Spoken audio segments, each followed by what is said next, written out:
کرام سے برائے کرم درخواست ہے روضہ حضرت مسلم ابن عقیل علیہ السلام میں تشریف لانے کی زحمت گوارا کریں۔ مجلس کا آغاز اولاً تلاوت کلام ربانی سے ہونے جا رہا ہے۔ اس مجلس کو آیت اللہ سیستانی صاحب کے وکیل عالی جناب مولانا عزت معاب حجت الاسلام احمد علی عابدی صاحب قبلہ ممبئی سے جو کہ تشریف لا چکے ہیں مجلس کو خطاب کریں گے۔ مومنین سے میری برائے کرم درخواست ہے روضہ حضرت مسلم ابن عقیل علیہ السلام میں تشریف لے آئیں۔ مجلس کا آغاز تلاوت کلام ربانی سے شعیب صلی اللہ علیہ کرنے جا رہے ہیں۔ شاہ است حسین بادشاہ است حسین، دین است حسین دین پناہ است حسین، سرداد نداد دست دست دست یزید، حقا کے بنا لا الہ است حسین۔ حسین شاہ بھی ہیں اور بادشاہ بھی ہیں، حسین دین بھی ہیں اور دین کی پناہ بھی ہیں، سر دے دیا مگر یزید کی بیعت نہیں کی، حقیقت تو یہ ہے کلمہ توحید کی بنیاد ہے حسین۔ آئیے میں درخواست کرتا ہوں شعیب صلی اللہ علیہ وسلم سے کہ وہ آئیں، تلاوت کلام ربانی سے مجلس کا آغاز کریں۔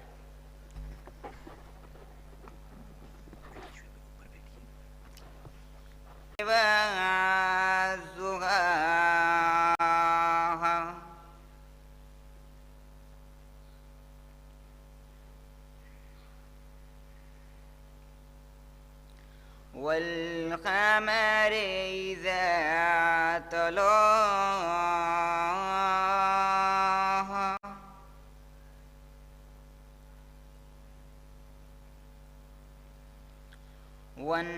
والنهار إذا جلاها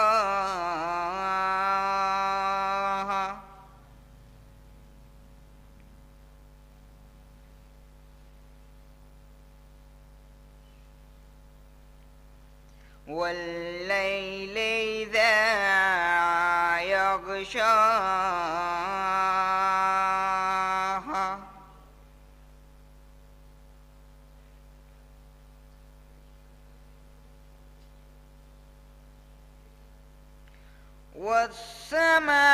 والسماء وما بناها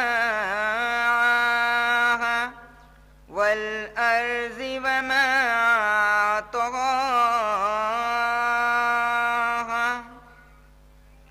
والنفس وما سواها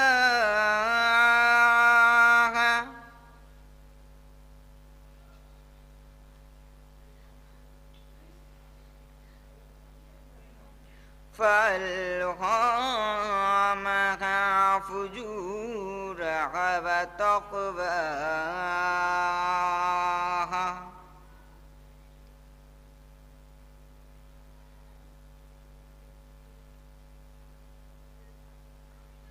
قد أفلح من زكاها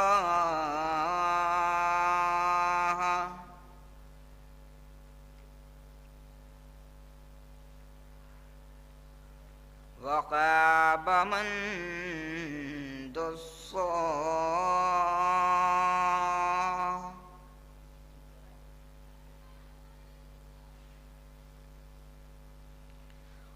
كذبت ثمود بطغواها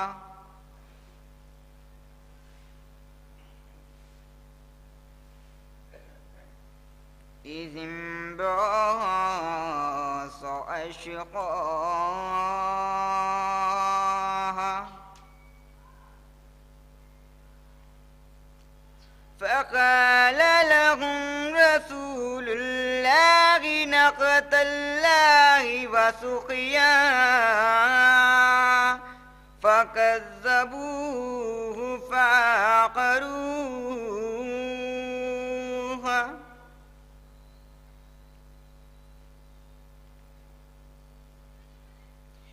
فدمدم عليهم ربهم بذنبهم فسواها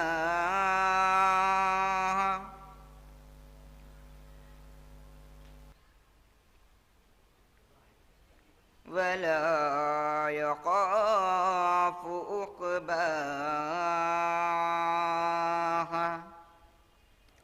صدق الله العلي العظيم اللهم صل على محمد وآل محمد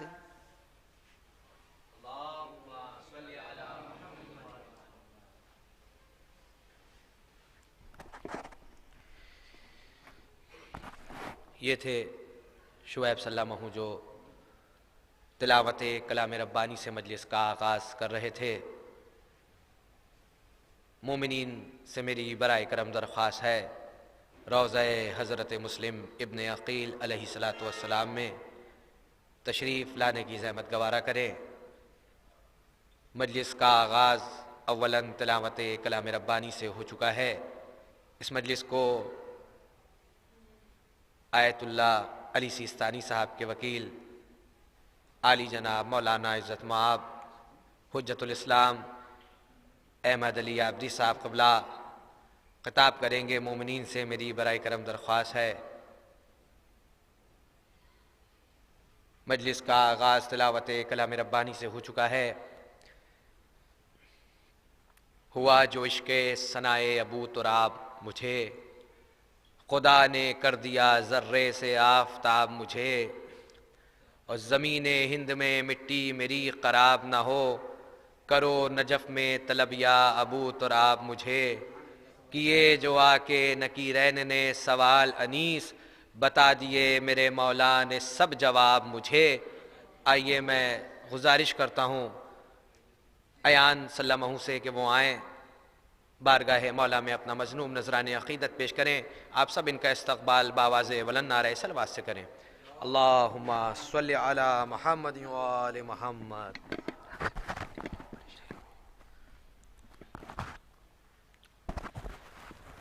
امام حسین کے حوالے سے 2-3 مصرعے سماعت فرمائیں۔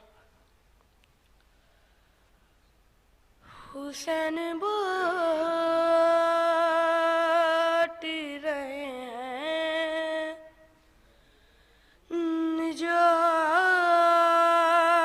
نجات لے جاؤ،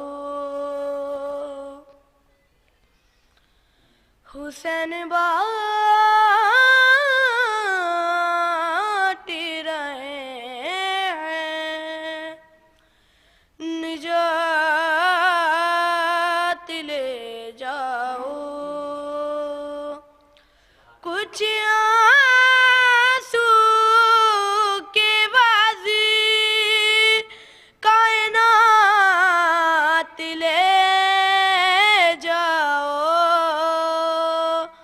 حسین باٹ رہے ہیں نجات لے جاؤ۔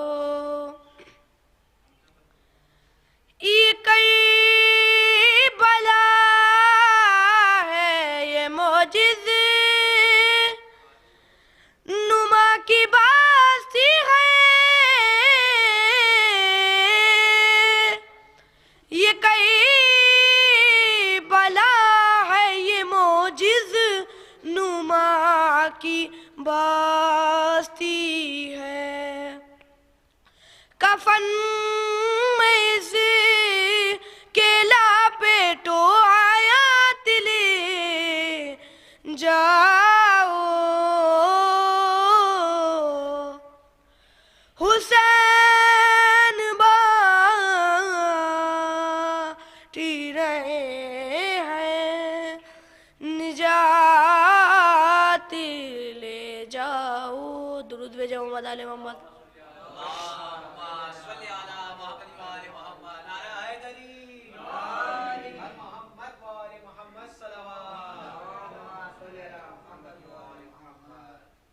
نہیں کروں گا لحد میں انتظار صحیح،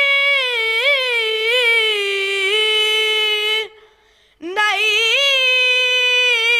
کروں گا لحد میں انتظار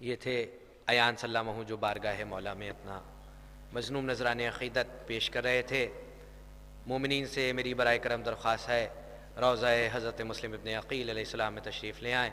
آئیے میں گزارش کرتا ہوں شعیب سلامہ سے کہ وہ آئیں بارگاہ مولا میں اپنا مظلوم نذران عقیدت پیش کریں. ایک نعرہ صلوات اللہم صلی علی محمد وآل محمد.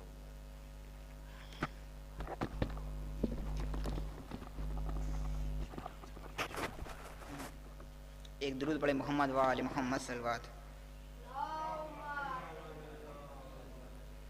ایک مطلب اور چند شعر مولا عباس کے حوالے سے سماعت فرمائیے گا.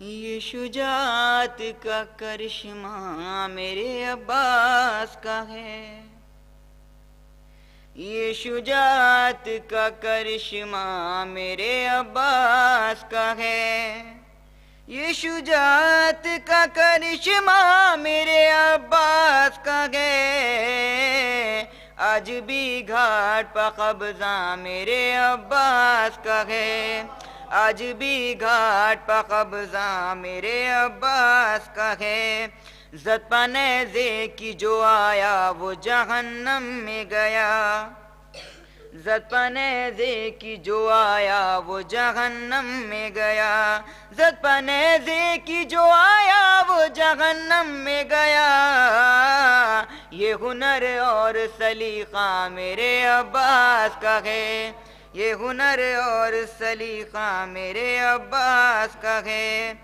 ہیبت حضرت عباس کو دیکھ یزید سماعت فرمائے بطور خاص ہے ہیبت حضرت عباس کو دیکھ یزید ہیبت حضرت عباس کو دیکھ یزید تیری فوجوں میں بھی چرچا میرے عباس کا ہے تیری فوجوں میں بھی چرچا میرے عباس کا ہے چاند کو نور کی جو بھیک دیا کرتا ہے چاند کو نور کی جو بھیک دیا کرتا ہے چاند کو نور کی جو بھیک دیا کرتا ہے آل ہاشم میں یہ چہرہ میرے عباس کا ہے آل ہاشم میں یہ چہرہ میرے عباس کا ہے کہ شعر دیکھیں بطور خاص ہے کہ رکھ نہ پائیں گے قدم دشمن شبیر وہاں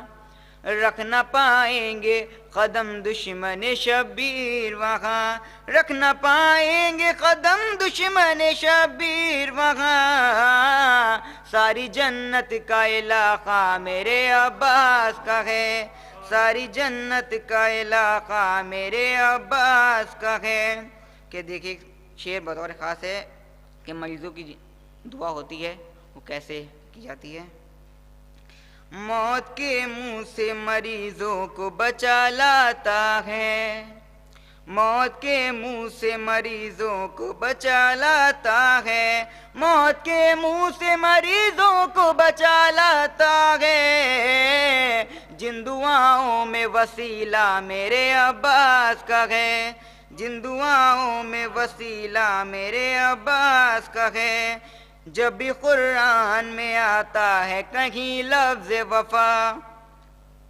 جب بھی قرآن میں آتا ہے کہیں لفظ وفا جب بھی قرآن میں آتا ہے کہیں لفظ وفا میں سمجھتا ہوں قصیدہ میرے عباس کا ہے میں سمجھتا ہوں قصیدہ میرے عباس کا ہے. ایک درود پڑھے محمد وآل محمد صلی اللہ علیہ وسلم. ایک مطلب اور چند شعر مولا عباس کے حوالے سے بھی سماعت فرمائے. علی کا شیر لے جاتا اگر تلوار دریا پر، علی کا شیر لے جاتا اگر تلوار دریا پر، علی کا شیر لے جاتا اگر تلوار دریا پر، تو کرتا ایک کو دو اور دو کو چار دریا پر، تو کرتا ایک کو دو اور دو کو چار دریا پر، اجازت جنگ کی ملتی جو سخائے سکینہ کو، اجازت جنگ کی ملتی جو سخائے سکینہ کو، اجازت جنگ کی ملتی جو سخائے سکینہ کو، نظر آتا کوئی اس پار نہ اس پار دریا پر، نظر آتا کوئی اس پار نہ اس پار دریا پر۔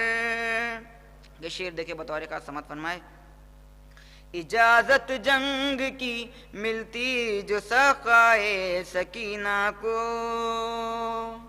اجازت جنگ کی ملتی جو سخائے سکینہ کو، اجازت جنگ کی ملتی جو سخائے سکینہ کو، تو لاشوں کے نظر آتے کئی انبار دریا پر، تو لاشوں کے نظر آتے کئی انبار دریا پر۔ ایک درود پڑھیں محمد وآل محمد۔ تو لاشوں کے نظر آتے کئی انبار دریا پر، علی کے شیر کی آمد پہ دریا یوں تڑپتا تھا، علی کے شیر کی آمد پہ دریا یوں تڑپتا تھا، علی کے شیر کی آمد پہ دریا یوں تڑپتا تھا، کہ جیسے آ گری ہو موت کی دیوار دریا پر، کہ جیسے آ گری ہو موت کی دیوار دریا پر، جو دیکھا غیظ میں غازی کو بھگدڑ مچ گئی ہر سوں، جو دیکھا غیظ میں غازی کو بھگدڑ مچ گئی ہر سوں، جو دیکھا غیظ میں غازی کو بھگدڑ مچ گئی ہر سوں، بھگوڑے ڈھونڈتے پھرتے تھے کوئی غار دریا پر، بھگوڑے ڈھونڈتے پھرتے تھے کوئی غار دریا پر۔ کہ شعر دیکھیں بطور خاص سماعت فرمائیے گا۔ کہا دریا نے غازی سے مجھے بلوا لیا ہوتا، کہا دریا نے غازی سے مجھے بلوا لیا ہوتا، کہا دریا نے غازی سے مجھے بلوا لیا ہوتا، میں شرمندہ ہوا اے آپ کیوں سرکار دریا پر، میں شرمندہ ہوا اے آپ کیوں سرکار دریا پر، اللہم صلی اللہ یا علی یا علی محمد وآل۔ علی کا شیر لے جاتا اگر تلوار دریا پر، علی کا شیر لے جاتا اگر تلوار دریا پر، علی کا شیر لے جاتا اگر تلوار دریا پر، تو کرتا ایک کو دو اور دو کو چار دریا پر، تو کرتا ایک کو دو اور دو کو چار دریا پر۔ کہا دریا نے غازی سے مجھے بلوا لیا ہوتا، کہا دریا نے غازی سے مجھے بلوا لیا ہوتا، کہا دریا نے غازی سے مجھے بلوا لیا ہوتا،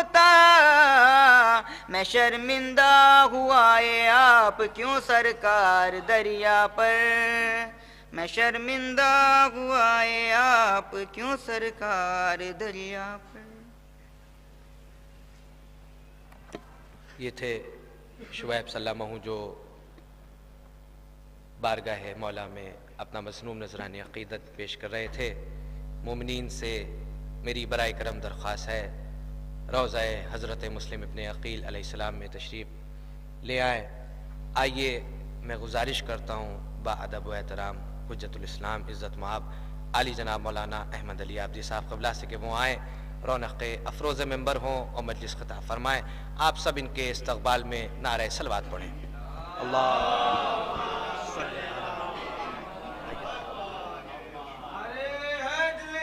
یا علی اللہم صلی علی محمد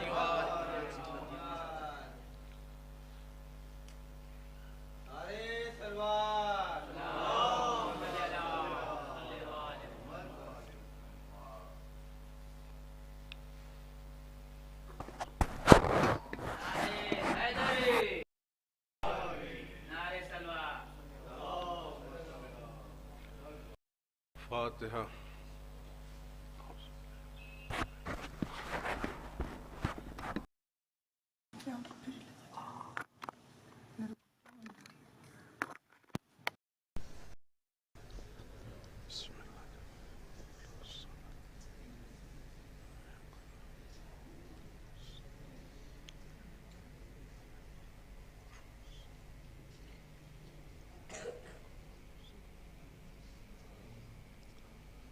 لا حول ولا قوة إلا بالله العلي العظيم۔ أعوذ بالله السميع العليم من الشيطان اللعين الرجيم۔ بسم الله الرحمن الرحيم۔ الحمد لله الواحد الأحد الفرد الصمد الذي لم يلد ولم يولد ولم يكن له كفوا أحد، والصلاة والسلام والتحية والإكرام على البشير النذير السراج المنير الطهر الطاهر الدر الفاخر العلم الظاهر المنصور المؤيد الرسول المسدد سيدنا ونبينا بالقاسم محمد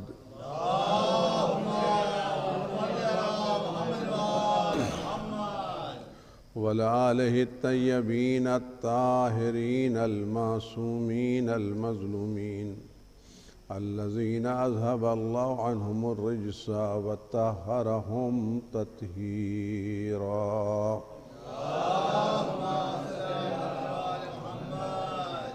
سيما على بقية الله في العالمين وخاتم أئمة المعصومين الكهف الحسين وغياث المستر المستكين ملجأ الهاربين وعصمة المعتصمين أرواحنا وأرواح العالمين لتراب مقدمه فداه عجل الله تعالى فرجه الشريف واللعنة الدائمة الباقية على أعدائهم وقتلتهم وغاصب حقوقهم والشاكين فيهم والمنحرفين عنهم أجمعين. أما بعد فقد قال مولانا أمير المؤمنين علي بن أبي طالب عليه السلام قيمة كل امرئ ما يحسنه صلوات بجبر محمد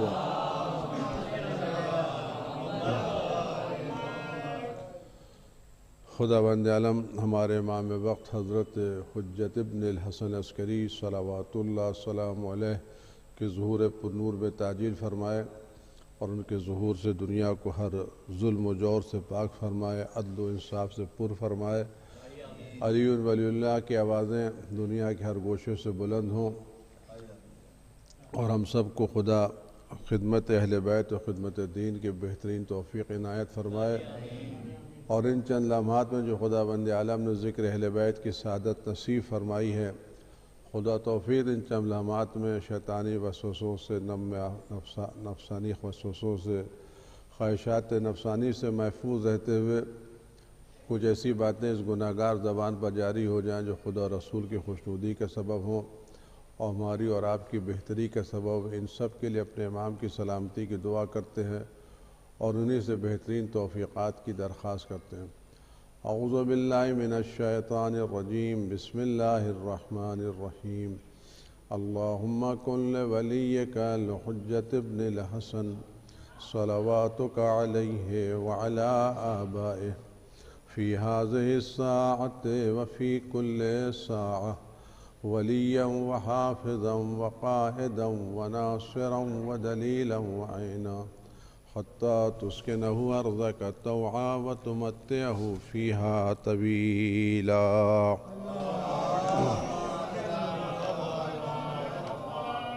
آپ حضرت گزارش ہے کہ ان مرحومین کے نام ایک مسور سورہ الحمد اور 3 مرتبہ سورہ قل اللہ کی تلاوت فرمائیں۔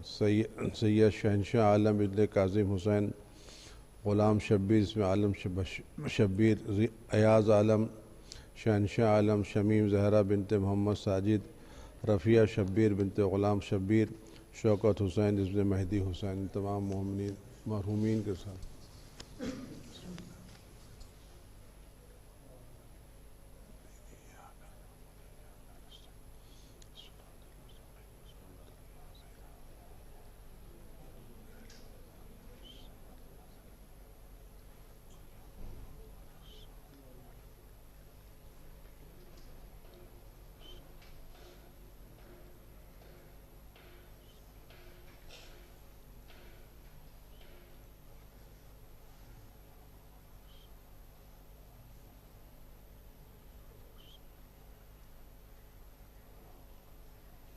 صلوات بھیجے بار محمد وآلہ۔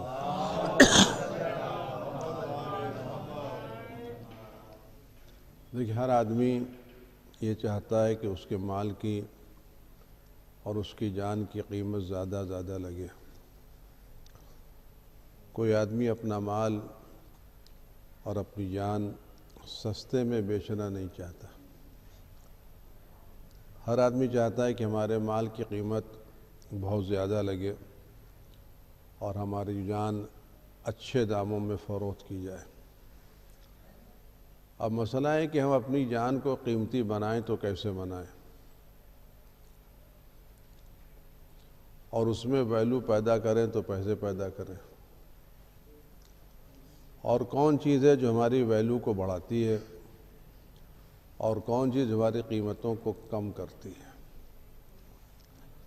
آج کے زمانے میں ہم اپنی قیمتوں کو کیا سمجھتے ہیں؟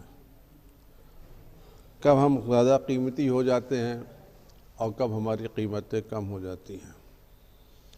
آج کل ہم کو یہ احساس ہے کہ اگر ہم نے اپنے بدن کے اوپر ایک بہت اچھا قیمتی لباس آراستہ کر لیا اور عمدہ کپڑا پہن لیے تو ہماری قیمت بڑھ جاتی ہے۔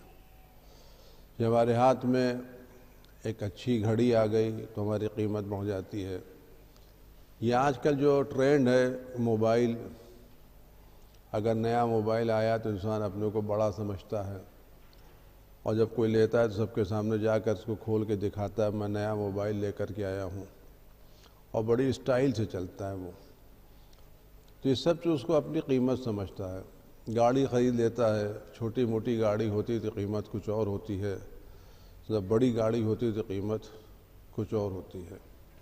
آدمی ماروتی سے اترتا ہے تو الگ احساس کے ساتھ اترتا ہے، اور مرسڈیز بینز سے اترتا ہے تو الگ احساس کے ساتھ ہوتا ہے۔ اسکوٹر کی چابی لے کے گھومتا ہے تو احساس الگ ہوتا ہے، اور بینز کی چابی لے کے گھومتا ہے تو احساس اس کو الگ ہوتا ہے۔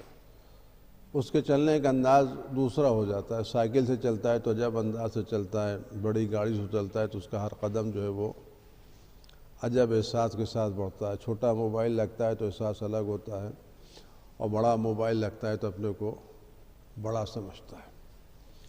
ان سب چیزوں کو ہم اپنی قیمت سمجھتے ہیں اور اسی کو حاصل کرنے کی کوشش کرتے ہیں۔ چھوٹی گاڑی ہے تو بڑی گاڑی ہو جانا چاہیے، چھوٹا گھر ہے تو بڑا گھر ہو جانا چاہیے، فلیٹ ہے تو محل ہو جانا چاہیے، محل ہے تو حویلی ہو جانا چاہیے، بائسکل ہے تو موٹر سائیکل ہو جانا چاہیے، موٹر سائیکل ہے تو کار ہو جانا چاہیے، کار ہے تو اور اچھی کار ہو جانا چاہیے۔ یہ سب اپنی زندگی کا مقصد سمجھتے ہیں، اس میں لگے رہتے ہیں، یہ ہو گیا، وہ ہو گیا، وہ ہو گیا، وہ ہو گیا، اور یہ سمجھتے ہیں اس سے ہماری قیمتیں بڑھ جاتی ہیں اور ہم اس کو اپنی قیمتیں سمجھنے لگتے ہیں۔ لیکن کیا واقعاً یہ ہماری قیمتوں میں اضافے کا سبب ہی ہم دھوکے میں ہیں؟ تھوڑی دیر آپ غور کریں، ہم نے اچھی گاڑی خرید لی، تمہاری قیمت بڑھ گئی، ہماری چال مختلف ہو جاتی ہے۔ آپ دیکھ لیں جو آدمی ماروتی سے اترتا ہے تو اس کے چلنے کا انداز کیا ہوتا ہے، اور اگر بینز سے اترتا ہے تو اس کے چلنے ہر قدم اس کا جو ہے وہ الگ احساس کے ساتھ، اس کا لہجہ بدل جاتا ہے، ٹون بدل جاتی ہے، الفاظ بدل جاتے ہیں، لوگوں سے ملنے کا انداز بدل جاتا ہے، چیزیں بدل جاتی ہیں۔ چھوٹا موبائل لیتا ہے تو الگ انداز سے لیتا ہے، نیا موبائل لیتا ہے تو عجب انداز سے چلتا ہے۔ آیا یہ سب چیزیں واقعاً ہماری قیمت میں اضافہ کرتی ہیں؟ یہ ہماری قیمتوں میں اضافہ نہیں کرتی۔ ہم اس کو قیمت سمجھتے ہیں اور اسی کے پیچھے ہم دوڑتے رہتے ہیں اور کوشش کیا کرتے ہیں کیسے ہم کو مل جائے، اور سکون سے سوچتے ہیں آج ہمیں بڑا گھر مل گیا تو ہماری قیمت بڑھ گئی، ہمارے بڑا عہدہ مل گیا تو ہماری قیمت بڑھ گئی، بڑی منزل پر پہنچ گئے تو ہماری قیمت بڑھ گئی۔ ٹھیک ہے، اگر ہم اس کو قیمت سمجھتے ہیں ٹھیک ہے، لیکن آپ غور کریں تھوڑی دیر کے لیے، اگر ہمارا موبائل چوری ہو جائے تو قیمت کہاں گئی؟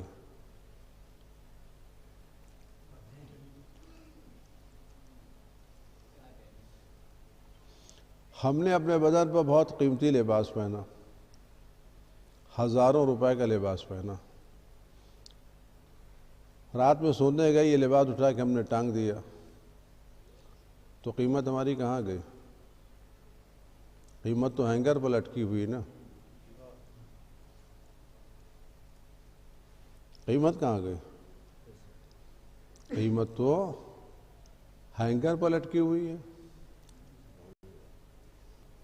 تو ہم تو بے قیمت ہو گئے نا بھائی۔ جس کو ہم قیمت سمجھتے تھے وہ تو دن بھر ہمارے پاس رہی، رات میں ہینگر پر لٹکا دی گئی تو قیمت وہاں چلے گی، ہم بے قیمت ہو گئے۔ گاڑی پہ بیٹھ کے چلے تو قیمتی ہیں، گاڑی سے اتر ہے تو قیمت تو باہر رکھی، ہم کہاں ہیں؟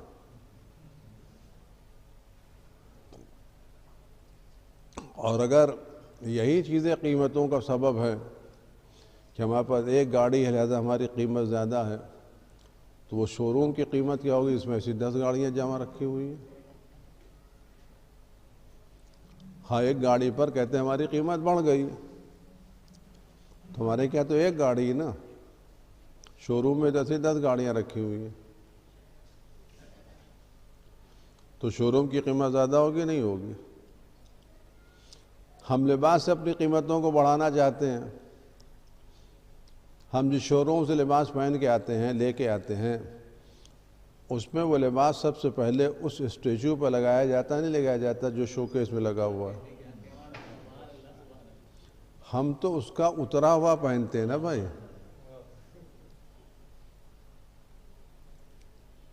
پہلے تو اس کو سجایا جاتا ہے، پھر ہمارے بدن پر آتا ہے، اور ہم تو سال میں ایک خرید کے لاتے ہیں، اس اسٹیچو پر تو ہر ہفتے نیا پہنایا جاتا ہے۔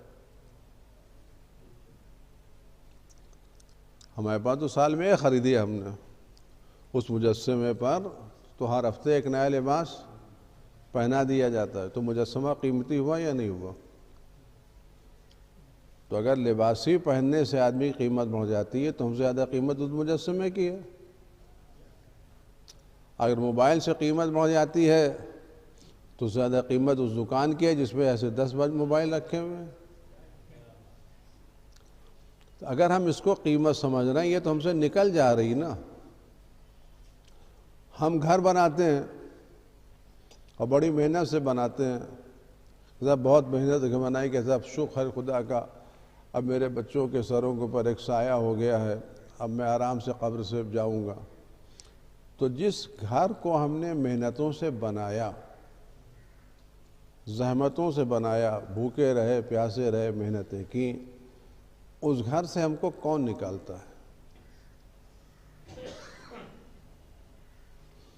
جو گھر ہم نے زندگی بھر اپنی محنتوں سے مشقتوں سے بنایا اور اپنے بچوں کی خاطر جو گھر بنایا، ہمارے مرنے کے بعد اس گھر سے سب سے پہلے ہم کو کون نکالتا ہے؟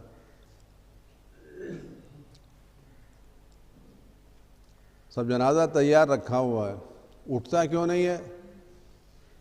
کہ صاحبزادے ابھی آئے نہیں ہیں، باہر سے آ رہے ہیں، بیٹا آ جائے تو نکالا جائے جنازہ۔ تو جنازہ تیار ہے، گھر پر رکھا ہوا ہے، بیٹا آتا ہے تو سب سے پہلے کندھا دے کر کے باہر کون لاتا ہے؟ تو جس بیٹے کے لیے ہم گھر بنا رہے تھے، آخر میں وہی ہم کو نکالتا ہے، دوسرا نہیں نکالتا۔ جس بیٹے کے لیے ہم نے گھر بنایا، جس اولاد کے لیے ہم نے گھر بنایا، وہی اولاد ہم کو نکالتی ہی نہیں نکالتی۔ اور ہم نے کتنا بڑا گھر بنایا تھا، 2 کمروں کا، 5 کمروں کا، 1000 فٹ کا، 2000 فٹ کا ہم نے گھر بنایا۔ تو جس اولاد کے لیے ہم نے 2000 فٹ کا گھر بنایا، وہ اولاد ہم کو جا کے کہاں رکھتی ہے؟ 3x6 کے گڑھے میں ڈال کے چلی جاتی ہے۔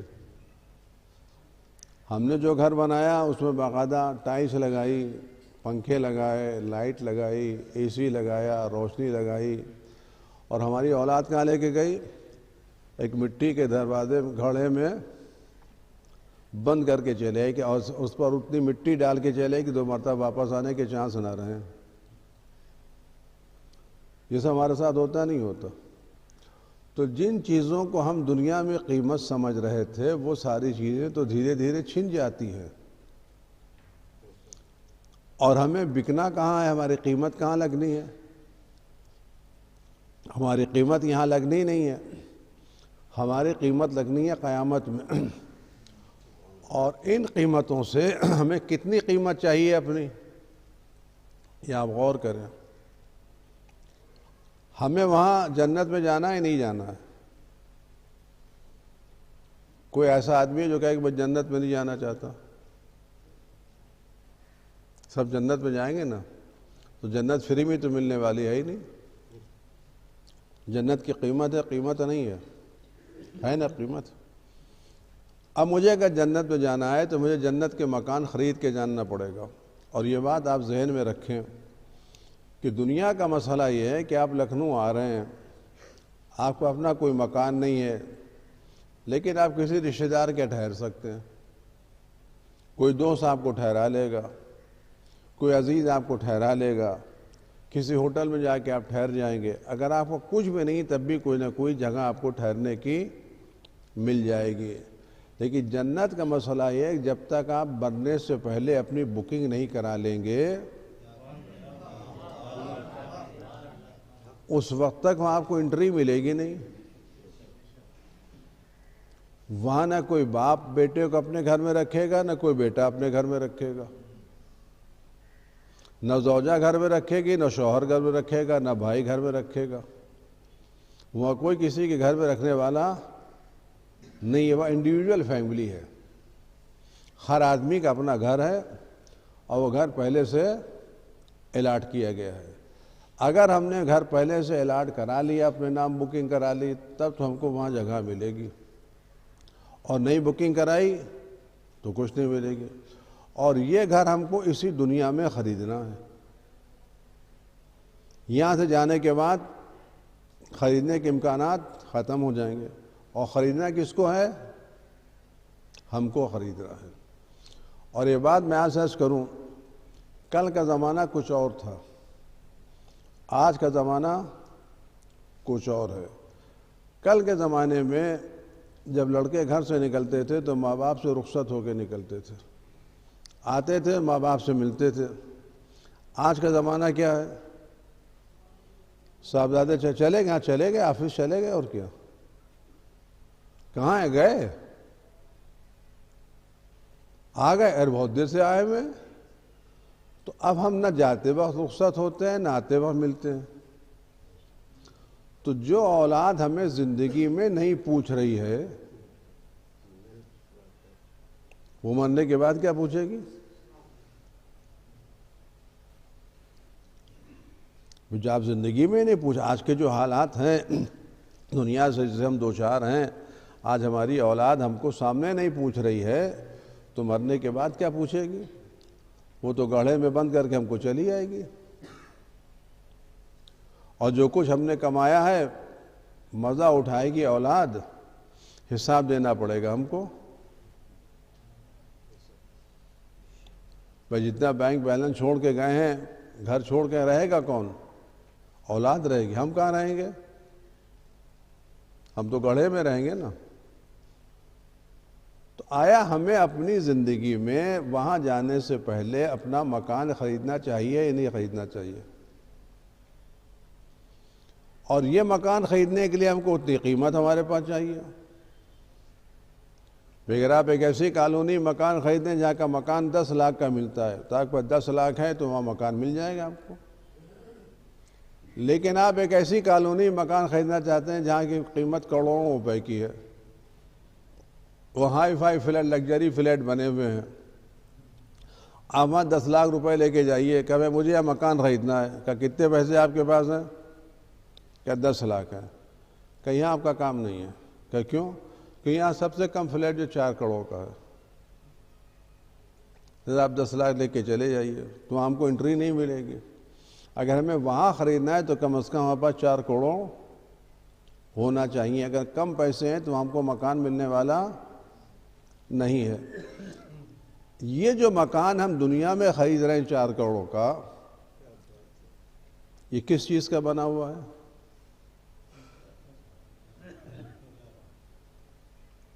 سونے کا بنا ہے، چاندی کا بنا ہے، ہیرے کا بنا ہے، کس چیز کا بنا ہے؟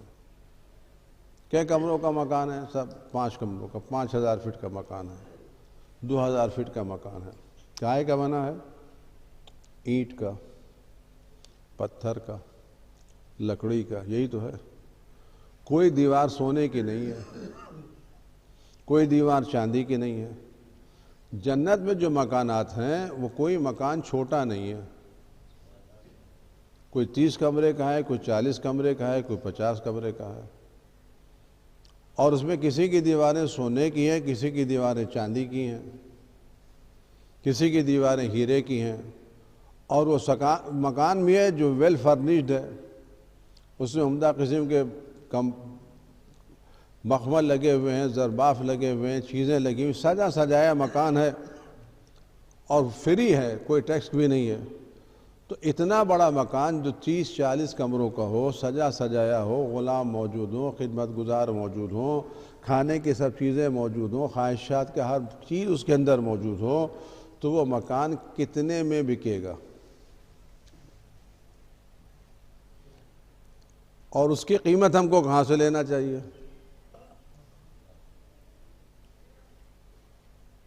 پھر قیمتیں ہم کو ملنا چاہیے نہیں ملنا چاہیے؟ فری میں تو ملے گا نہیں. تو ہم جو زندگی بھر یہاں مکان خریدتے ہیں تو ہم نے یہاں جو کچھ کمایا وہ تو چھوڑ کے جا رہے ہیں.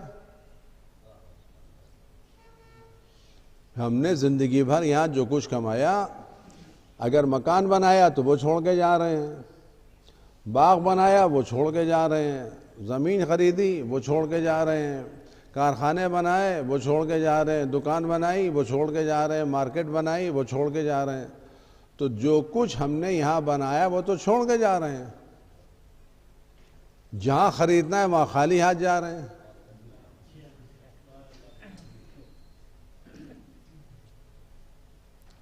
جو اکٹھا کیا وہ چھوڑ کے جا رہے ہیں، اور جس منڈی میں جا کے ہم کو خریدنا ہے وہاں خالی ہاتھ جا رہے ہیں. جب وہاں خالی ہاتھ وہاں جا رہے ہیں تو ہمیں وہاں کہاں جانے کو ملے گا؟ آیا ہم یہاں لینے کے بعد قیمت بڑھائیں یا قیمت نہ بڑھائیں؟ تو کون سی چیز ایسی لے جائیں قیمتی جو ساتھ لے کر کے جائیں؟ میں پھر دوہرا رہا ہوں، ہم نے دنیا میں جن جن چیزوں کو قیمتی سمجھا، گھر مکان کو قیمتی سمجھا، گھوڑا گاڑی کو قیمتی سمجھا، دکان کو قیمتی سمجھا، موبائل کو قیمتی سمجھا، لباس کو قیمتی سمجھا، کاروبار کو قیمتی سمجھا، عہدے کو قیمتی سمجھا، یہ سب چیز تو چھوڑ کے جا رہے ہیں نا بھائی۔ اگر ہمارے بدن پر عمدہ قسم کا لباس تھا تو وہ بھی اس وقت تک اتار لیا جاتا ہے۔ آج تک کسی آدمی کو بہت زیادہ قیمتی کپڑے میں کفن نہیں پہنایا گیا، سفید کپڑے میں باندھ کر کے لٹکا دیا گیا، ختم بس۔ نہ کسی کے ساتھ گھڑی رکھی جاتی، نہ موبائل رکھا جاتا، نہ پیسہ رکھا جاتا ہے، نہ کوئی جائیداد کی فائلیں رکھی جاتی ہیں، بھیا یہ سندیں لے کے چلی جاؤ، کوئی لے کے نہیں جاتا، وہ سب یہاں چھوڑ کے جاتے ہیں۔ تو جو کچھ تھا وہ تو اتار لیا، وہ انگوٹھی اتار لی گئی، گھڑی اتار لی گئی، چین اتار لی گئی، سب تو اتار لیا گیا نا بھائی۔ تو جتنی چیزیں ہم کو قیمتی بناتی تھیں وہ سب قیمتیں تو یہاں رکھ دی گئی، اب ہم جا رہے ہیں خالی۔ تو عقل مند کون ہے؟ جو زندگی بھر وہ کمائے جو چھوڑ کے جائے، یا زندگی بھر وہ کمائے جو ساتھ لے کر کے جائے؟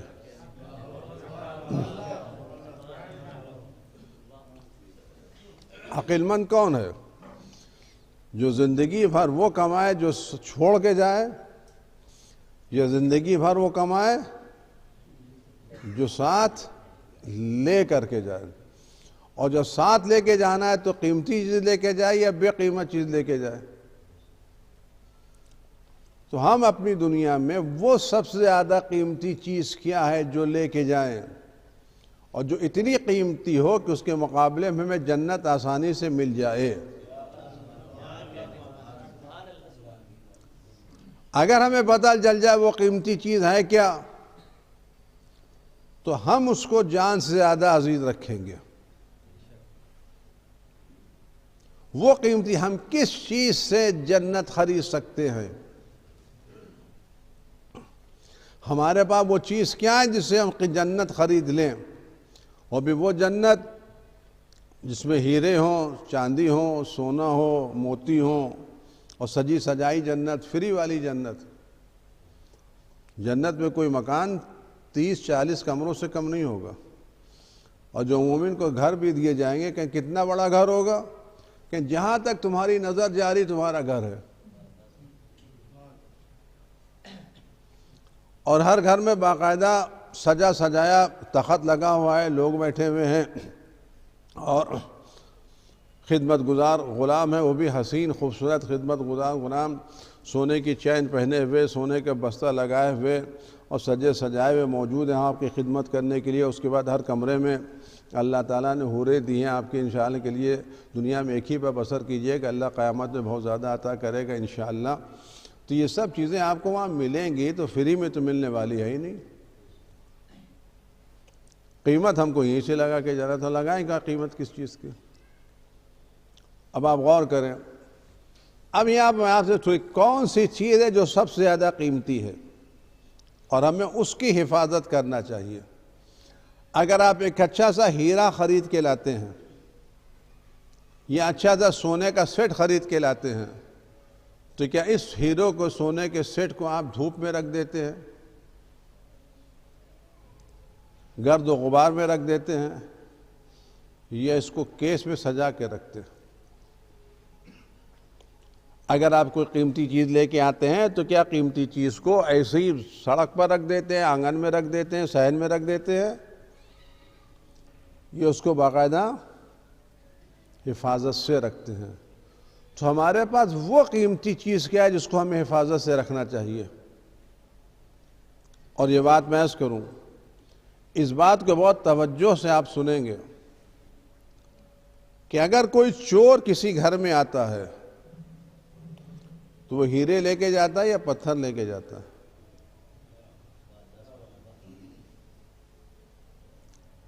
اگر کوئی چور کسی گھر میں آئے گا تو ہیرا لے کے جائے گا یا پتھر لے کے جائے گا؟ کیا لے کے جائے گا؟ ہیرا لے کے جائے گا۔ ہمارے پاس سب سے زیادہ قیمتی چیز کیا ہے؟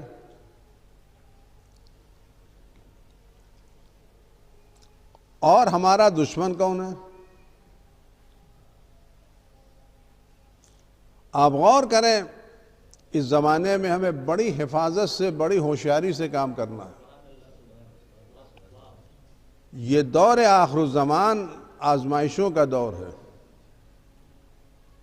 اس دور آخر الزمان میں سب سے مشکل کام اپنے دین کی حفاظت ہے۔ اس زمانے میں دین پر ثابت قدم رہنا آسان کام، بہت مشکل کام ہے۔ روایتیں کہتی ہیں کہ انسان آخری زمانے میں حالت ہی ہوگی، صبح اٹھے گا تو دیندار ہوگا، شام ہوتے ہوتے بے دین ہو جائے گا، یا شام کو رات کو سوئے گا دین کے ساتھ، صبح اٹھے گا تو دین سے خارج ہو چکا ہوگا۔ اس دور آخر الزمان میں دین پر قائم رہنا ہتھیلی پر انگارہ رکھنے سے زیادہ مشکل کام ہے۔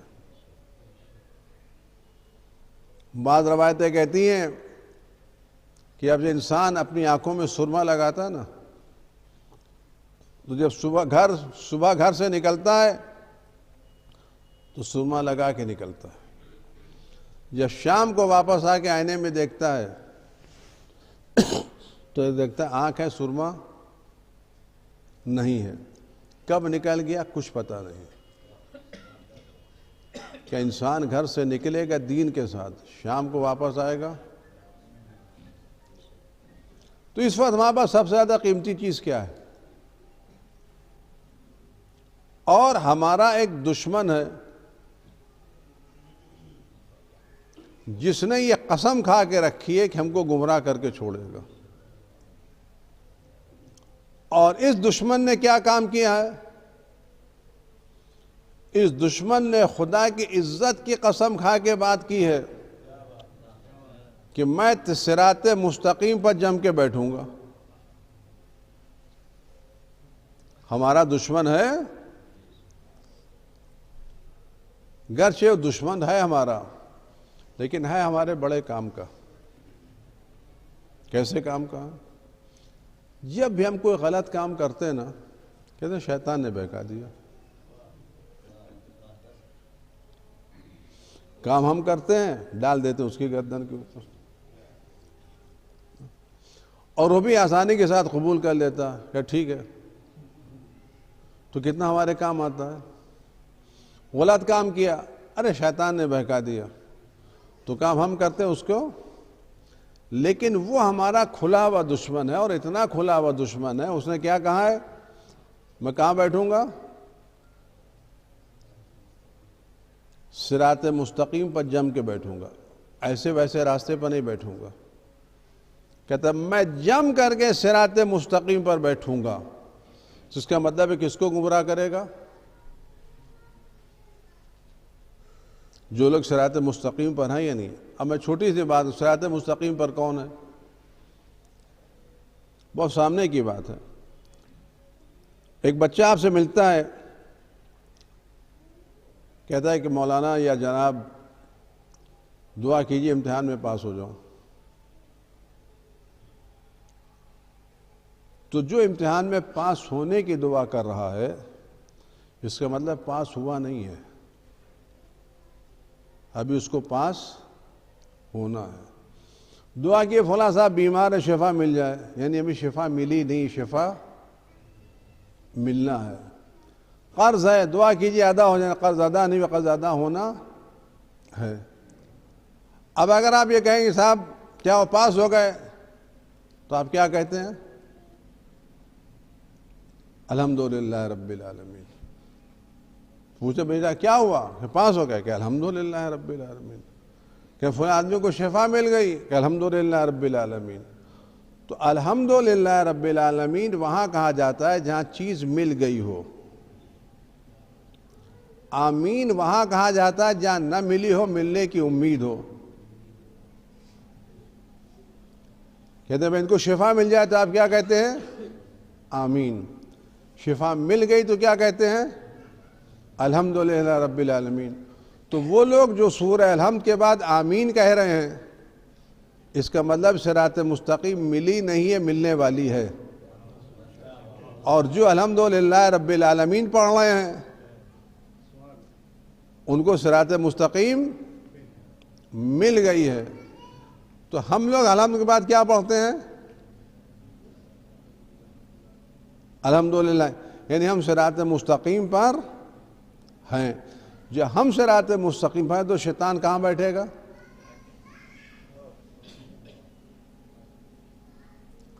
شیطان کس کے پاس آئے گا؟ بے شیطان ان کے پاس جائے گا نہیں، کیونکہ اس نے تو گاڑی رسول کے بعد سے الگ کر دی۔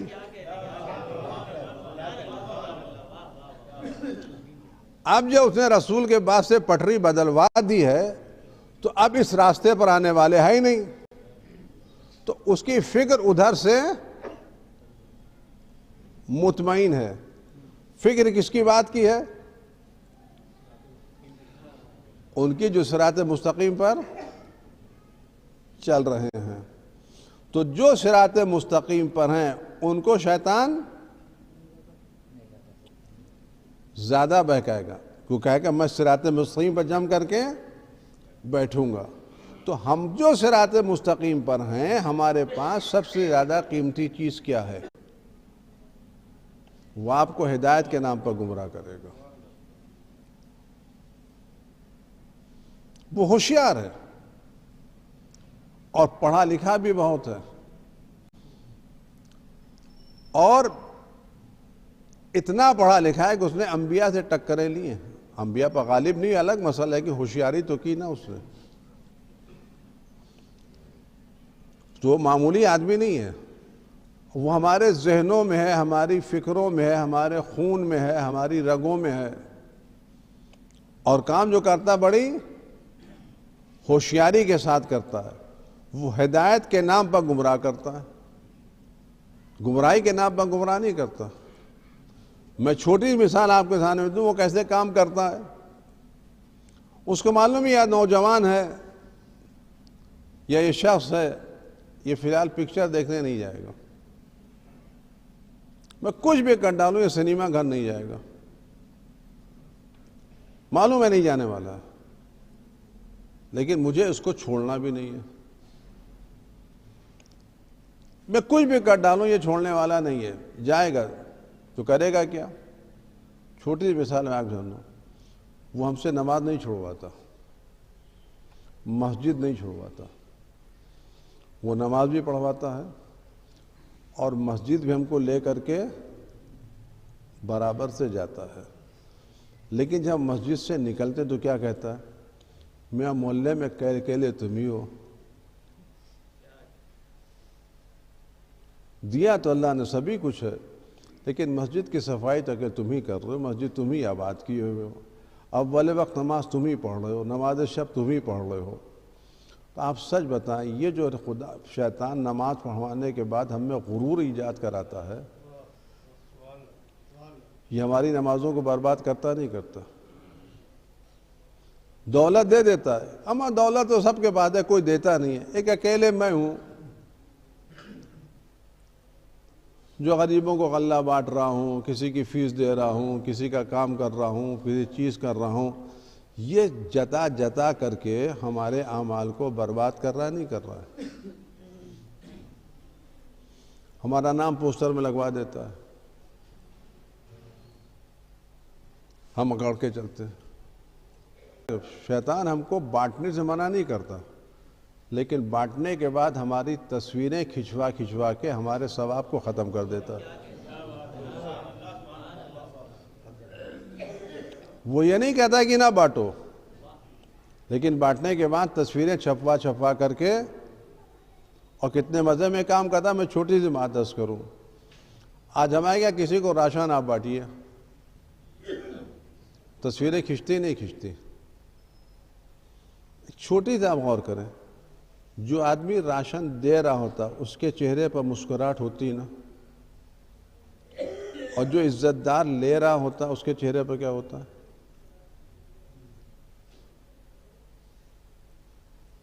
دینے والا مسکرا کے دیتا ہے، لینے والا سر جھکا کے لیتا ہے۔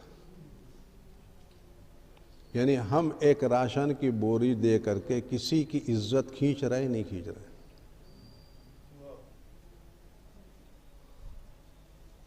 ہم نے 1 مہینے کا راشن دے کر کے اس کی زندگی بھر کی آبرو لی یا نہیں لی؟ اور یہ تصویر کہاں پھیلی؟ تو چھوٹی سی بات عرض کروں، بات تمام زیادہ وقت نہیں لگا. دیکھیے ہم کیسے بانٹتے ہیں، ذرا سا لیا what's app, social media, holding, poster, banner لگے ہوئے صاحب، یہ بانٹ رہے ہیں. امام علی ابن موسیٰ رضا صلوات اللہ سلام علیہ خدمت میں ایک آدمی آیا، کہہ رہے کہ مولا میں اپنے شہر میں عزت دار ہوں، مسافرت میں میرا مال لٹ گیا ہے اور میں اب کچھ نہیں رکھتا، سب کچھ میں نے بیچ ڈالا، ایک چیز میرے پاس باقی ہے اور وہ آپ کے ہاتھ بیچنا چاہتا ہوں. اس پر آپ غور سے سنیں گے. آپ یہ چیز میں نے کسی اور کے ہاتھ نہیں بیچی، خالی سب کچھ بک گیا، خالی ایک چیز باقی بچی ہے اور آپ سے بہتر کوئی خریدار میرے پاس نہیں، میں چیز آپ کے ہاتھوں بیچنا چاہتا ہوں. مولا نے پوچھا وہ کیا چیز؟ کہ مولا اب تک آبرو نہیں بیچی ہے، میں نے اب تک کسی سے سوال نہیں کیا، میں نے آج سوال کر کے آپ کے ہاتھوں آبرو بیچنا چاہتا ہوں. میں سوال کر کے آبرو بیچنا چاہتا ہوں. مولا کا طریقہ تھا، جب کوئی آدمی آتا تھا تو اپنے غلاموں سے کہتے تھے اس کو 1 تھیلی 2 تھیلی دے دو. لیکن یہ آنے والا ایک عجب انداز میں تھا. جب سب لوگ چلے گئے تو مولا نے اپنے غلاموں سے نہیں کہا، مولا خود اٹھے، گھر میں تشریف لے گئے، اس آدمی کو باہر بلایا، دروازہ بند کیا اور دروازے کے اوپر سے تھیلی اس کو دی اور کہا جو چیز تم بیچنے آئے تھے وہ بکی نہیں ہے، وہ ویسی ہی محفوظ ہے. اب آپ غور کے عمل کا ان کو پوچھا مولا آپ نے دروازہ بند کر کے کیوں دیا، اوپر سے کیوں دیا؟ کہ میں نے اس لیے اوپر سے دیا، اگر میں سامنے سے دیتا نا میں اس کی آنکھوں کی شرمندگی دیکھنا نہیں چاہتا تھا.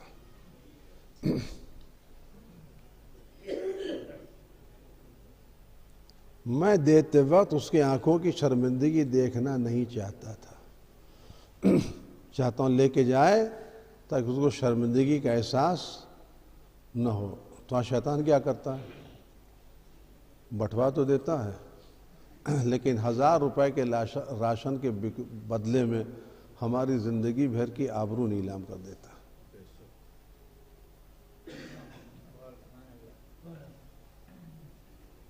آپ اس غریب سے پوچھئے جو ایک زمانے تک عزت دار تھا، جس کے پاس 2 ہی جوڑے کپڑے تھے، جو باہر اپنی سفید پوشی کو محفوظ رکھنے کے لیے کتنی محنت کرتا تھا. جب اس سفید پوش کو حالات کے مارنے کے بعد کسی کے سامنے ہاتھ پھیلانا پڑتا ہے تو اس کی جو عزت جاتی ہے وہ راشن زیادہ قیمتی ہے. اہل بیت علیہ السلام ایسے صورت میں لوگوں کو رات میں جا کے راشن بانٹتے تھے، دن میں نہیں بانٹتے تھے. اور بانٹنے کے بعد چلے آتے، کسی کو نہیں پتا ہوتا تھا کہ راستے میں راشن کس نے دیا ہے. جب امام کا انتقال ہو گیا تو پتا چلا ہے رات میں راشن بانٹنے والا امام وقت تھا.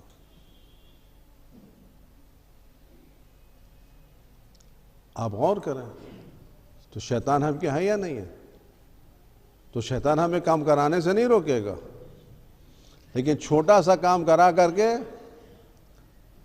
سارا اجر و ثواب لے جائے گا. امام خمینی رحمۃ اللہ نے ایک جملہ کہا ہے اپنی کتاب میں کہ لوگوں حساب کتاب کیا کیا ہوگا. تو فرمایا یہ بتاؤ ان لوگوں نے خدا کے لیے کیا ہی کب تھا؟ سوشل میڈیا کے لیے کیا تھا، مل گیا. پوسٹر لگانے کے لگا تھا، لگ گئے. بینر لگانے لگ گئے تھے. اگر تم نے خدا کے لیے کیا ہوتا تو نہ سوشل میڈیا پہ آتے، نہ بینر آتا، نہ پوسٹر آتا. میں سوشل میڈیا لا گئے نہ گئے، تم نے کیا تھا ہاتھ تو مل گیا، تم کو شال تو مل گئی، تو جس کے لیے کیا تو مل گیا. اب جنت میں جانے کے کیا ملے گا بھائی؟ تو شیطان ہم ان کاموں سے روکے. تو ہمارے پاس قیمتی چیز کیا ہے جس کو ہمیں حفاظت سے رکھنا ہے؟ اس وقت ہمارے پاس سب سے قیمتی چیز، جس سے زیادہ قیمتی چیز کوئی نہیں ہے، وہ محبت اہل بیت علیہم الصلاۃ والسلام.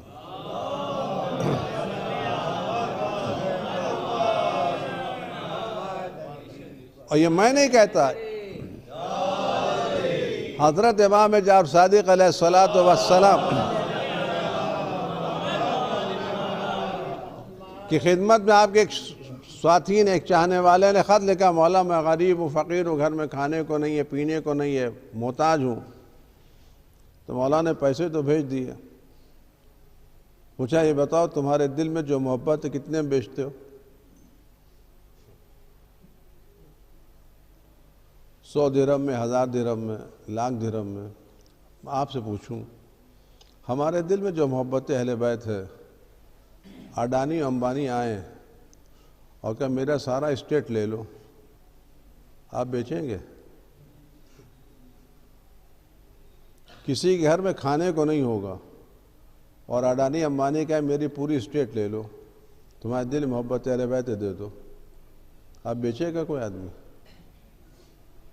سوچ کے بتائے گا. تو سب سے قیمتی چیز ہمارے پاس کیا ہے؟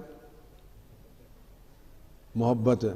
تو جب سب سے قیمتی چیز محبت اہل بیت ہے تو اس دور میں خطرہ کس کو ہے؟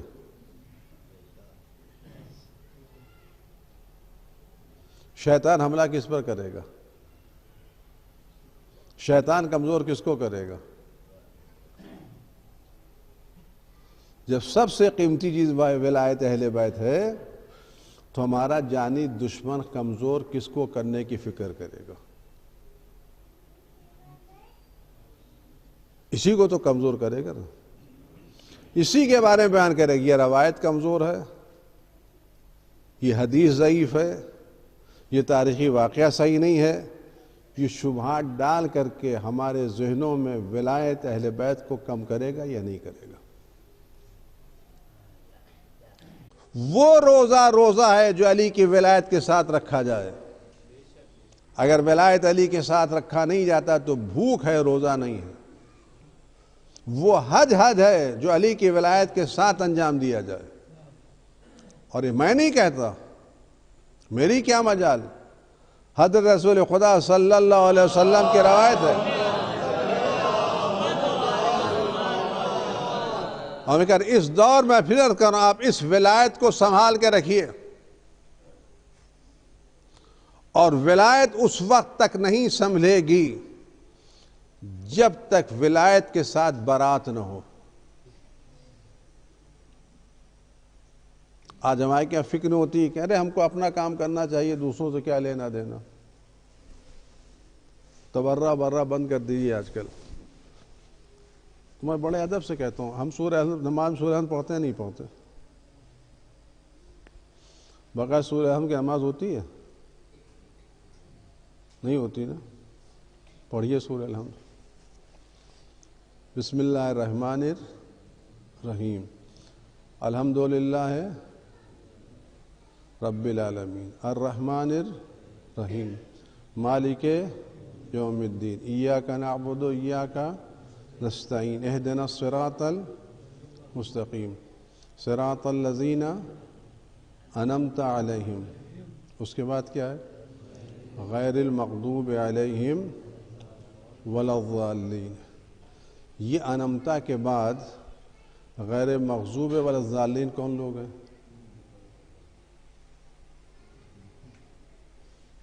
اگر بات انمتا پر تمام ہو گئی ہوتی تو اس کا مطلب ہے ہمیں گمراہوں سے اور عذاب کے شکار لوگوں سے برات کی ضرورت نہیں تھی. انمتا علیہم تبلا ہے، غیر المغضوب علیہم تبرہ ہے یا نہیں ہے؟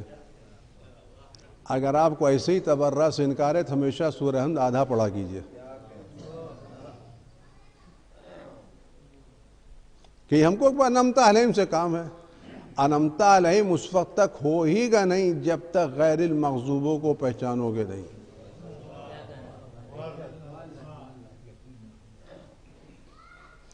انعمت علیہم پر جاننا ہے تم کو پہچانو غضب کس کا ہے. اور آپ غور کریں اہدنا الصراط المستقیم کی بات آ گئی, صراط الذین انعمت علیہم, انعمت علیہم دو جملہ, اور تم کو پہچاننا پڑے گا گمراہ لوگ کون ہیں. جب تک تم مغضوب علیہم کو پہچانو گے نہیں اس وقت تک ان سے کنارہ کشی اختیار نہیں کرو گے. میں جملہ کہہ کے بات تمام کرنا چاہتا ہوں, زیادہ وقت نہیں کہ مغضوب علیہم ہیں کون. آیا ہمیں ان مغضوب علیہم کو پہچاننا نہیں پہچاننا ہے؟ انعمت علیہم کو بھی پہچاننا ہے اور مغضوب علیہم کو بھی پہچاننا. اگر ہم مغضوب علیہم کو پہچان لیں تو ہم کے دور رہنا چاہیے, مغضوب علیہم سے نزدیک ہونا چاہیے. کیا کہتے ہیں آپ حضرت؟ یہ مغضوب علیہم سے دور رہنا چاہیے نزدیک ہونا چاہیے؟ کچھ فرمائے نا آپ لوگ کیا کہتے ہیں, کتنا دور رہنا چاہیے؟ تھوڑا دور یا بہت دور؟ تھوڑا دور بہت دور؟ بہت دور ہے. مجھے زیادہ وقت نہیں مارا آپ سے کہ یہ مغضوب علیہم کون ہے, مجھے زیادہ گنجت ہے. صحیح بخاری کی روایت ہے, زہرا خدا تمہاری رضا سے خوش ہوتا ہے اور تمہارے غضب سے غضبناک ہوتا ہے. جس سے زہرا ناراض ہیں وہ مغضوب علیہم میں ہے یا نہیں؟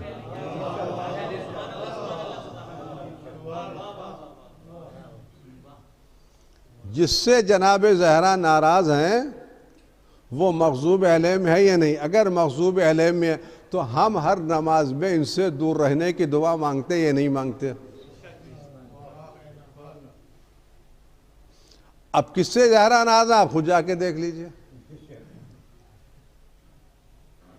اس لیے میں ایک بات کہا کرتا ہوں کہ جب سے یہ عزائے فاطمیہ شروع ہوئی ہے اس وقت سے اعتراضات بھی شروع ہو گئے ہیں.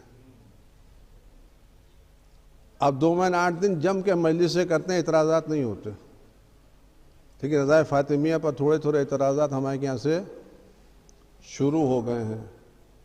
اس سے اختلاف ہوتا ہے, فلاں ہوتا ہے, فلاں ہوتا ہے, فلاں ہوتا ہے, فلاں ہوتا ہے. اس کی وجہ سے ایک جملہ سنیں پھر مصائب کی تنفیق کروں. محرم کے مجلسوں میں اعتراض کیوں نہیں ہوتا؟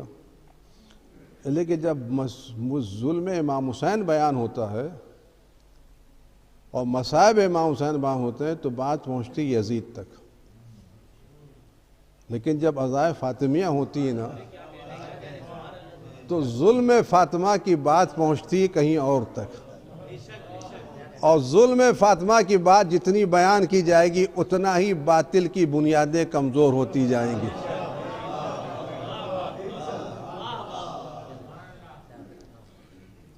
اور ادھر آپ کہیں گے جناب زہرا کی مظلومیت بیان کریں گے, ادھر کسی کا ظلم ثابت ہوگا, ادھر کسی کا ظلم ثابت ہوا, ہم کو صرف کہنا پڑے گا خدا کو خدا ظالموں کو نہیں مل سکتا.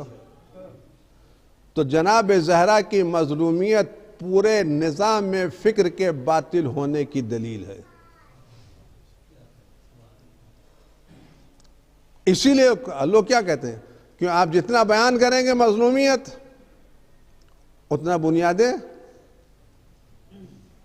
ہلیں گی, اور جس کی بنیاد اللہ تعالیٰ نے مضبوطی پر نہ رکھی ہو, دنیا کی ساری سیمنٹ کی ایجنسیاں اس میں ڈال دی جائے وہ مضبوط نہیں ہو سکتی. اور جس کی بنیاد اللہ نے حق پر رکھی ہو دنیا اس سے الگ ہو جائے کمزور ہو نہیں سکتی. امامت کی بنیاد اللہ نے رکھی ہے, خلافت کی بنیاد لوگوں نے رکھی ہے.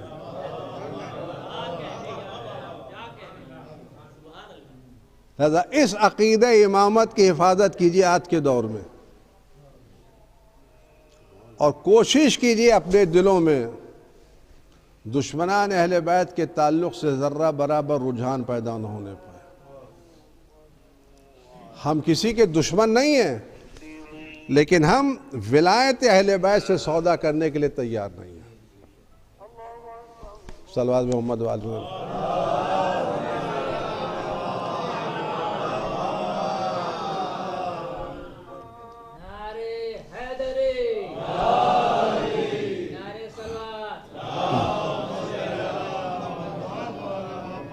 ہماری دشمنی کسی سے نہیں ہے، لیکن ہم ولایت اہل بیت سودا کریں، ہم یہ نہیں کر سکتے، چاہے ہمارے باپ دادا کیوں نہ ہوں، ہمارے بھائی بہن کیوں نہ ہوں، ہماری اولاد کیوں نہ ہو، ہم سب کو چھوڑنے کے لیے تیار ہیں، لیکن در اہل بیت، ولایت اہل بیت، ہم اس کو چھوڑنے کے لیے تیار نہیں ہیں، کیونکہ ہمارے پاس سارا قیمتی سرمایہ تو یہی ہے، اور اس لیے اس کو نہیں چھوڑ سکتے، کل کام آنے والے یہی ہیں۔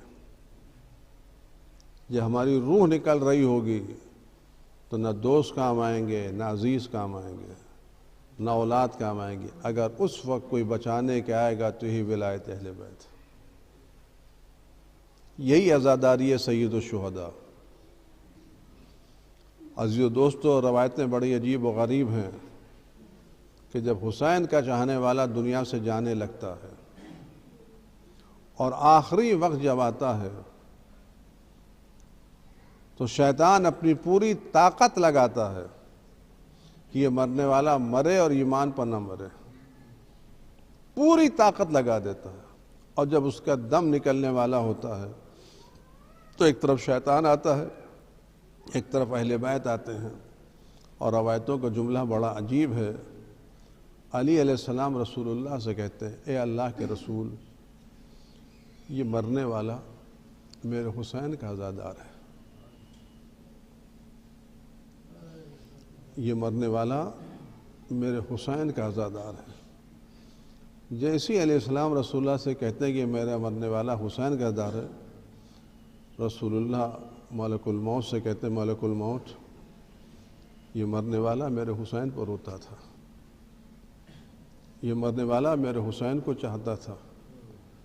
ملک الموت رسول اللہ صلی اللہ علیہ وسلم کہتے ہیں، اللہ کے ساتھ مطمئن رہیے، میں اس کے حق میں ماں سے زیادہ مہربان ہوں گا، اور اس وقت تک اس کی جان نہیں نکالوں گا جب تک یہ خود راضی نہ ہو جائے گا، اور میں اسی وقت اس کو دنیا سے لے جاؤں گا جب اس کا گھر، اس کا مکان جنت میں دکھا دوں گا۔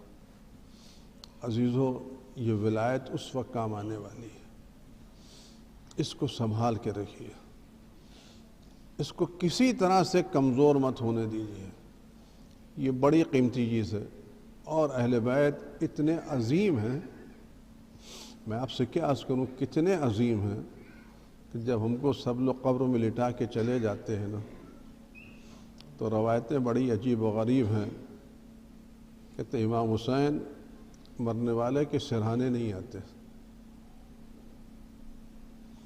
امام حسین مرنے والے کے پائنتی آتے ہیں، کچھ امام سرانے آتے ہیں، امام حسین علیہ السلام مرنے والے کے پائنتی کھڑے ہوتے ہیں۔ کسی پوچھا، مولا آپ سرانے کیوں نہیں جاتے، آپ پائنتی کیوں کھڑے ہوتے ہیں؟ فرماتے مرنے والا زندگی بھر میری زیارت کی تمنا رکھتا تھا،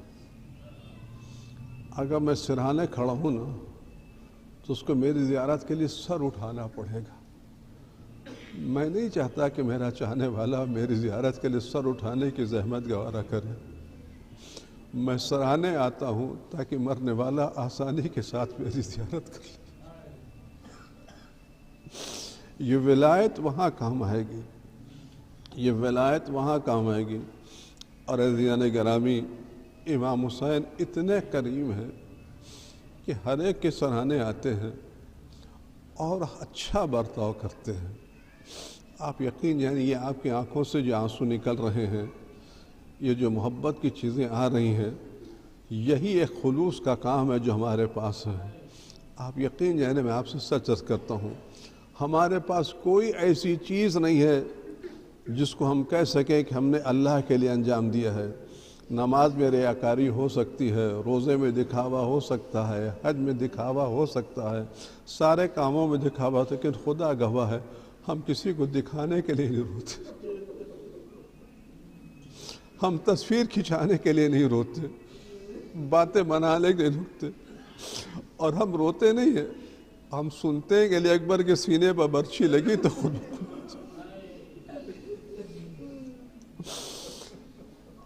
ہم سے کوئی رلواتا نہیں ہے، ہم جب سنتے ہیں کہ علی اصغر کے سینے پر گلے پر تیر لگا تو ہماری آنکھوں سے خود آنسو نکلتے ہیں۔ اور عزیزو، یہ عجب محبت ہے کہ ہمیں سب چیز سے سیری ہو جاتی ہے، لیکن حسین کے غم میں سیری نہیں ہوتی۔ آپ ایک مجلس اٹھ کر کے دوسری مجلس میں جائیے، ایک ہی مصائب صبح سے شام تک پڑھتے رہیے، پھر بھی جب آپ مصائب پڑھتے ہیں تو آپ کو تازہ لگتا ہے۔ میں ایک جملہ میں عرض کر کے بعد ہی ریت تمام کروں۔ عزیزو، ہم سنتے ہیں کہ اکبر کے سینے پر برچھی لگی تو ہماری آنکھوں سے آنسو نکلتے ہیں، اصغر کے گلے پر تیر لگا تو ہماری آنکھوں سے آنسو نکلتے ہیں، عباس کے بازو قلم ہوئے ہماری آنکھیں۔ نب سے پوچھیں، جنہوں نے وہ سینہ دیکھا تھا جس پر برچھی لگی تھی، جنہوں نے وہ گلا دیکھا تھا جس پر تیر لگا تھا، انہوں نے وہ بدن دیکھا تھا جو گھوڑوں کی ٹاپوں سے پامال کیا گیا تھا، اسے جب کوئی سید سجاد سے کہتا تھا مولا کتنا روئیں گے تو آپ فرماتے تھے کہ یعقوب کا ایک بیٹا کھو گیا تھا، دن بھر روئے، میرے تو 18 جوان کربلا کے میدان میں ذبح کر دیے گئے۔ تو جب کسی نے کہا مولا شہادت تو آپ کی میراث ہے، تو مولا نے کہا شہادت ہماری میراث ہے، لیکن ماں بہنوں کا کھلے سر دربار میں جانا یہ ہماری میراث نہیں۔ سید سجاد جب بھی آنکھیں بند کرتے تھے، کبھی اکبر کا سینہ نظر آتا تھا، کبھی عباس کے کٹے ہوئے بازو نظر آتے تھے، کبھی سکینہ کی فریادیں نظر آتی تھی۔ وَسَيَعْلَمُ الَّذِينَ ظَلَمُوا أَيَّ مُنْقَلَبٍ يَنْقَلِبُونَ وَسَلَامٌ عَلَى الْمُرْسَلِينَ وَالْحَمْدُ لِلَّهِ رَبِّ الْعَالَمِينَ۔ پروردگار امام مس کے ظہور میں تعجیل فرما، ہر آفت و بلا سے ہمارے امام کی حفاظت فرما، ہر طرح کے رنج و غم و علم کو ان کے وجود مقدس سے دور فرما۔ پروردگار ہمارے ان مجلسوں کو قبول فرما، اس کو ہماری آخرت کا ذخیرہ قرار فرما۔ قلب مقدس امام زمان کو ہم سے راضی و خوشنود فرما۔ جن مرحومین کے سال ثواب کی وجہ پروردگار ان کو بلند ترین درجات نصیب فرما، ائمہ معصومین کی شفاعت نصیب فرما۔ آپ حضرت گزارش ان مرحومین کے نام سورہ الحمد و تیمتہ، سورہ قل اللہ، سید شہنشاہ عالم ابن کاظم حسین، غلام شبیر ابن عالم شبیر، ایاز عالم اسم شہنشاہ عالم، شمیم زہرا اسم محمد ساجد، رضا شبیر بنت غلام شبیر، شوکت حسین ابن مہدی حسین کو فرمائے۔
نہیں جماعت یہاں جماعت نہیں پڑھا کسر کی نماز ہے